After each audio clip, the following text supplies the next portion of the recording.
Tired of the same old at business events? Well, this is not the same as last year. The podcast where we blow up the boring and lead the charge into the attendee-first era of business events. I'm Clare, Forestier, a business event MC obsessed with transforming audiences from passive observers into dynamic participants at events. Each week we'll challenge the conventions, share actionable tips, and hear from fellow event rebels who are mastering the engagement game.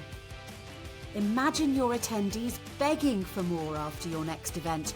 That's the magic of prioritising their experience. Ready to ditch the dull and create corporate events your audiences will rave about? Then you've found your tribe. Join the movement.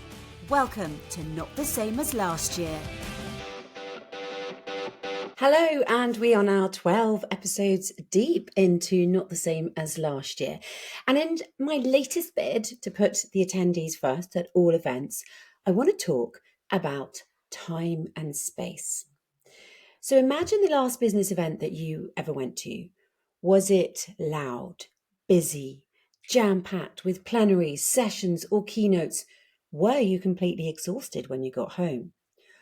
Or was it an incredible collaborative meeting of minds and you were pleasantly stimulated, able to digest and cogitate what you were learning, but not overwhelmed?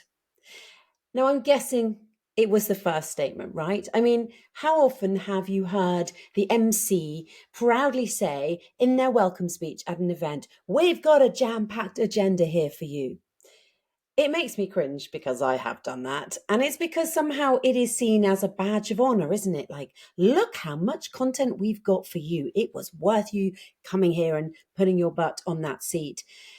Now, we know people have really limited attention spans these days, and it feels like we're squeezing in as much content as we can, and we're jumping the sessions around, and we're making it really busy and fun and keeping you there. But in this desperate urge to kind of do that, we are missing a point. I am an MC who is all about the attendee experience, right? You know, if you've been listening for 12 episodes, you'll know that. But it's making me really uncomfortable, this idea of everything being a little bit jam-packed, too much content. I don't think it makes your audiences feel particularly good. And I think what we actually need to be doing is adding in some space, some time. It's like we've forgotten that attendees are human beings. They need time to think about what they're learning and hearing, not to mention time to actually get from one session to another. It makes me think of my kids' parent-teacher evening at school, which is spread across 3 floors of a really large building. You get 5 minutes with each teacher, but, you know, the maths teacher's room might be here and the English teacher's room might be there. And, you know, there's no time to get between each appointment. So, of course, everybody's late to their appointment eventually. By the end of the evening, there are huge queues starting to build up, and you either kind of give up or you think, oh, well, we're not going to know what my son's maths teacher thinks because I've just got to go home now. And so, it's not good for attendance. It's not good for a good attitude. It makes you tired. It makes you annoyed. And I don't know about you, but regardless of a school event or a B2B event, I haven't yet mastered the art of teleportation and going to the loo, having a coffee, meeting somebody and everything else in the few moments that you might get between a session when they're really rushed and there's so much content. But moving fast aside, the reality is we human beings, we need time to take a moment. We need time to absorb the information we are getting at an event. And of course, we need it to look after ourselves. Self-care is super important, right? We talk about it all the time, and there's lots of wellness sessions and events, and conferences can be physically and mentally exhausting. You know, you're talking about travel, you're talking about different schedules, you're talking jet lag, multiple meetings, being on a lot of the time. So we have to care for our attendees by giving them a chance for self-care, even if it's just time for a walk or a moment to do some quiet, calm breathing or reflection. And there are lots of talks right now about neurodiversity and being inclusive and considering all the different kinds of people who come to your events and making events places that people who might have hated events would now want to come to. And even if you ignore all of that and you just think about Simon Sinek's 5 coins a day, where introverts lose a coin with every social interaction and extroverts gain a coin with every social interaction. You're getting a lot of different kinds of people coming to your events. We've got to give them all the right opportunities to reboot their energy. We've got to put places into the agenda that allow everyone to re-energize. I've heard it called white space. Add white space into your event, which I think is a great way of putting it. In fact, thinking about it, I think I first heard that term in a blog by a guru of event design, Adrian Seeger. And in fact, I think I've probably stolen his idea of teleporting at events. I think he says that too. It is amazing when you think you're being original and funny. You're not, because someone actually already definitely did it or said it already. Anyway, please check out Adrian's blog because it is brilliant. And you know what? Thinking about it, I want to add it to show notes. I'm going to check it out, but I have a scary feeling that actually he wrote that Science of White Events blog a very long time ago. We're talking maybe 10 or 12 years ago. So it's frustrating that I'm still feeling the need to bang on about it. Anyway, check it out. I want to tell you now, though, about a recent event. It was based in Finland, which I don't know if you know, but since 2018 has been found to be the happiest place in the world, according to the UN World Happiness Report. So it comes up top every year in the last, I think, 6 or 7 years. And apparently the reason the Finns are happy, there are many reasons, but it ranges from them being people who focus on contentment rather than joy, which means you feel contentment a lot more than joy. So therefore they are happier there. They also experience apparently high trust in their society and their government, but they also have a healthy work-life balance and a real connection to nature. And of course, there are lots of other factors to consider that will be less relevant to what I'm trying to say in this podcast episode, but it is really worth reading into and having a look at the potential reasons behind the secrets of Finland's happiness, just for lots of things in life. But if you think about it, this healthy work-life balance and this connection to nature as a cause of happiness, then it can really sort of make you think differently about the way you plan an event.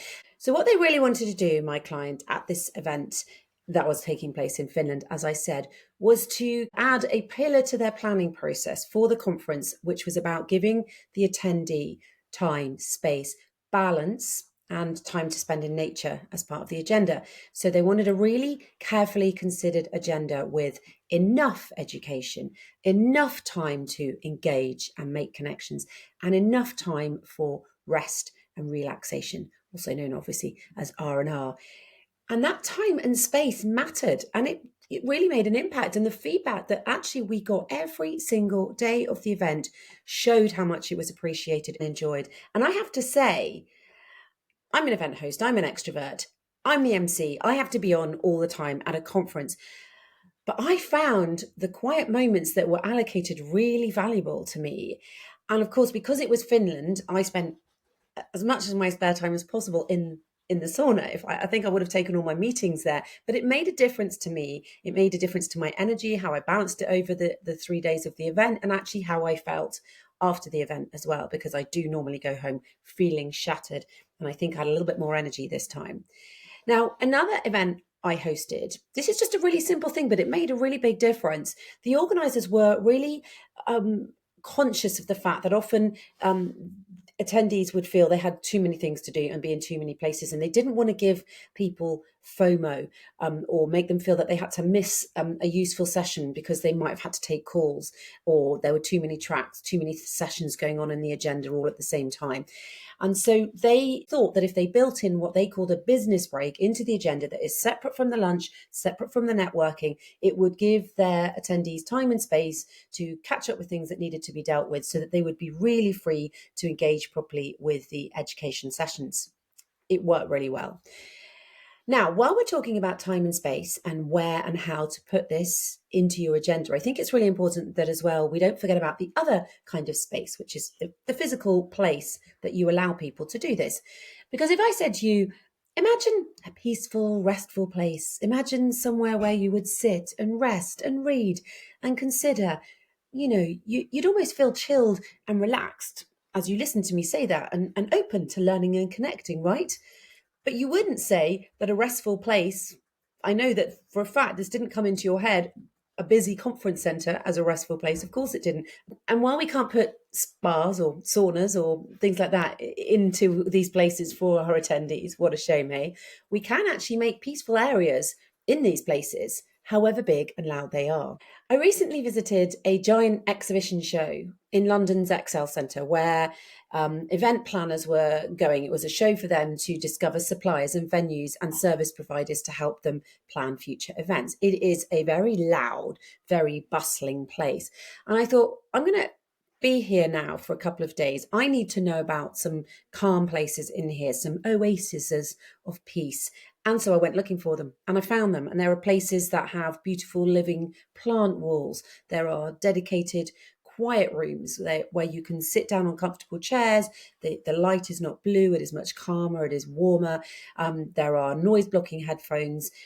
It's relaxing. There were beautiful, beautiful installations of trees that you could build and hire for your events. So you would almost feel that you're in, beautiful forests or woodland rather than, say, the busy Excel Centre. So it is clear you can make anywhere peaceful if you have a bit of imagination.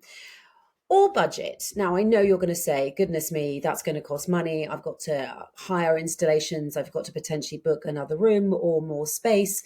And that's going to put some of you off. But I would say you don't always have to spend a lot of money, because when you book your venue, make it part of your venue selection, considering what outdoor space is nearby, and make sure that you include a description of this place and you put it in your briefing for your attendees so they know about it. And of course, give them time to go and enjoy it.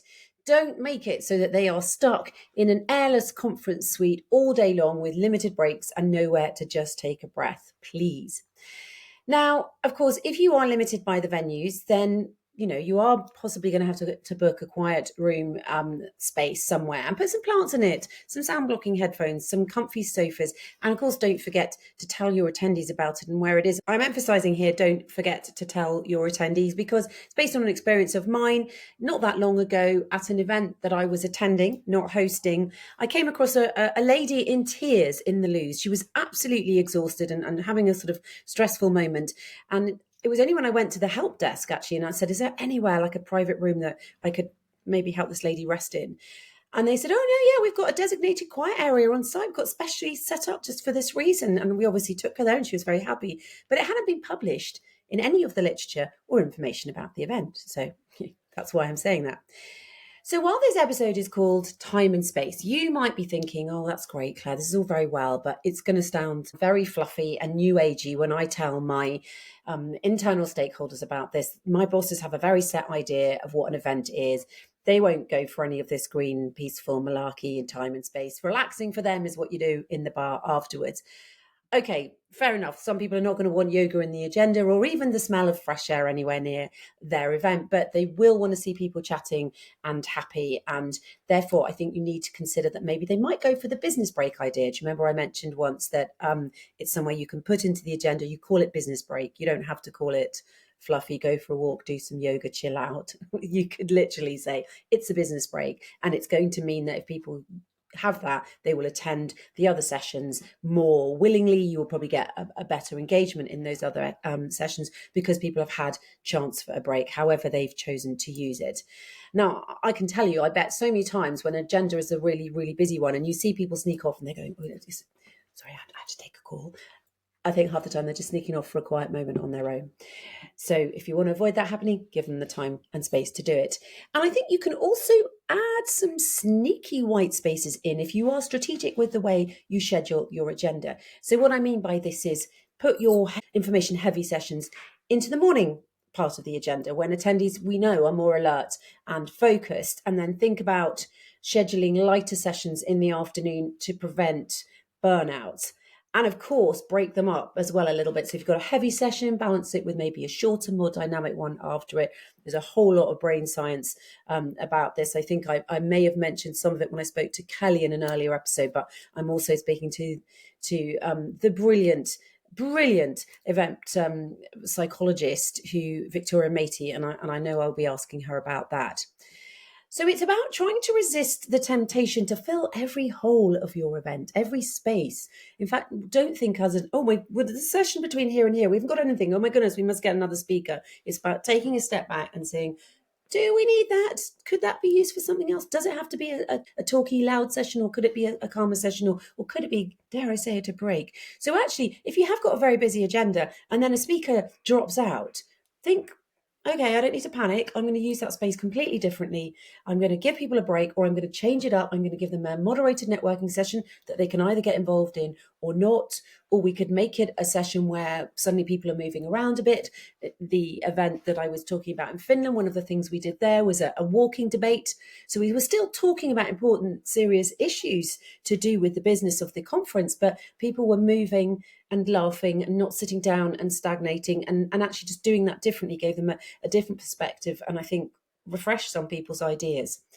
So give as well some of your sessions a bit more breathing room. So don't schedule things so tight that you've got very little wiggle room. You know, like if a speaker overruns, you're like, oh my goodness, now we're going to have to eat into the next session and the next session, because what ends up happening is ultimately you eat into the breaks that you have scheduled, which may be small enough anyway. And then if you've actually been stingy with those breaks in the first place, your attendees are really going to lose out, and means that they then have to make these ridiculous decisions like, I've only got time to get a coffee. I haven't really got time to go to the loo. I'll have to wait till lunch for one of those. Because when I have to choose between a coffee and whether to queue for the loo, it makes me cross, and I'm actually more likely to miss out altogether on your next session, or be certainly late for it. So there's a few ideas in there, and I hope it's given you some pause for thought and a consideration of where you could add some white space, some time and space, something slightly different to your agenda than just cramming it in with content. I hope it's been useful. I'd love to hear what you think. Drop me a line, DM on LinkedIn, or share a post on LinkedIn and tag me in. I'd love to hear what you think. And I will see you next time for episode 13.